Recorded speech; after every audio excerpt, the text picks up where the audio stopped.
Today, we are going to discuss 5 different things coming to FIFA 23 that you possibly didn't know about. Position changes and team lineups are changing as we know it. Ultimate Team will be taking a career mode aspect. A player will have their primary position and their secondary position should they have one. For example, Mbappe, his base card may be a striker, but he also has a secondary position of left wing, as you can see here in career mode.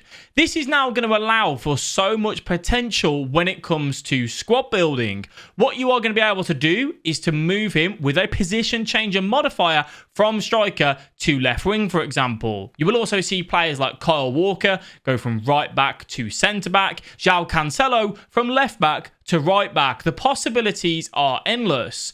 Will you be able to move your players into centre mid, for example, Mbappe from striker to centre mid to allow for team chemistry? That we don't know yet, but on August 11th, EA are going to announce all of the Ultimate Team changes, so I'm sure we'll find out then. Our next one is that there is no longer any EA Play, or the EA Play that we're used to.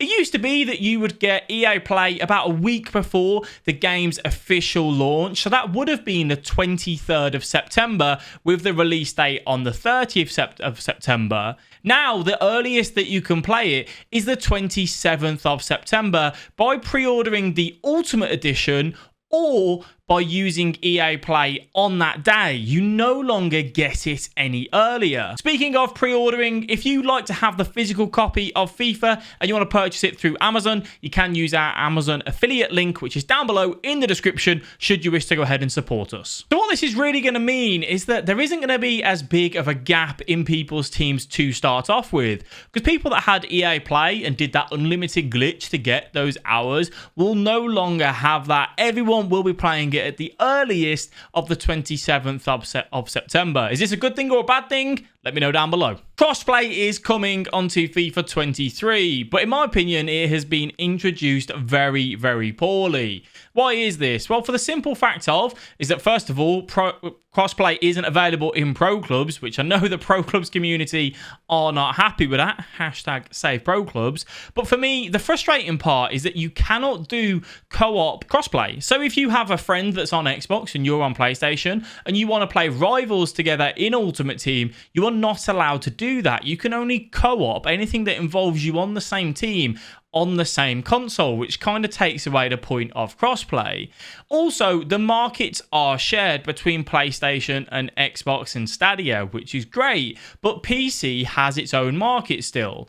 I was going to move to PC this year, so it made it easier for capturing content and doing what we do, but with PC having its own market, that no longer really makes that an option.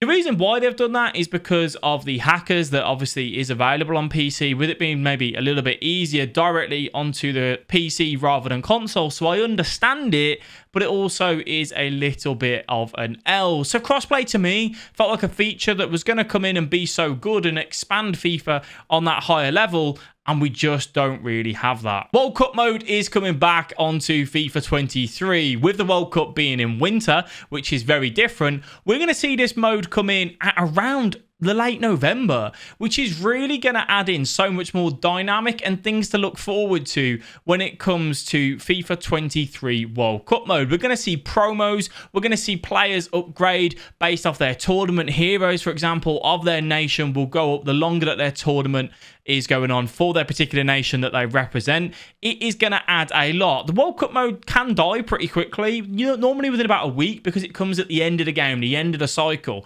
This time though, it's going to be right in the thick of it at possibly the best time of FIFA. I'm really excited to see how this will be introduced and what EA do to really give us engaging content along with the World Cup mode. Let me know down below if you are excited for that. 5 subs is now available on FIFA 23. Going with the real life game, we are going to have the ability to make those 5 substitutions, which changes the way that we play FIFA in my opinion. You normally just have your 3 subs and you don't really spend too much on them. It might be some red picks that you've got or some cheap beasts on that bench. You now have 5 options. You can basically change all of your attack and maybe a midfielder or defender if you wanted to. That gives you so much more versatility. You're going to see players that maybe aren't good enough to be in the starting 11 of an Ultimate Team, but a great super sub be worth more in value because the demand is there to have those 5 substitutions. You're going to want to stack your bench out as much as you possibly can, which really will help you. You're going to see games change massively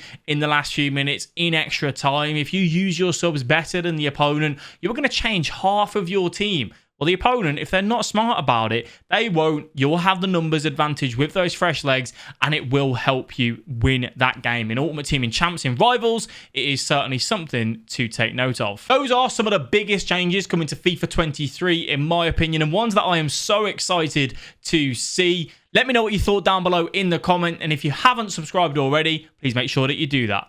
Peace.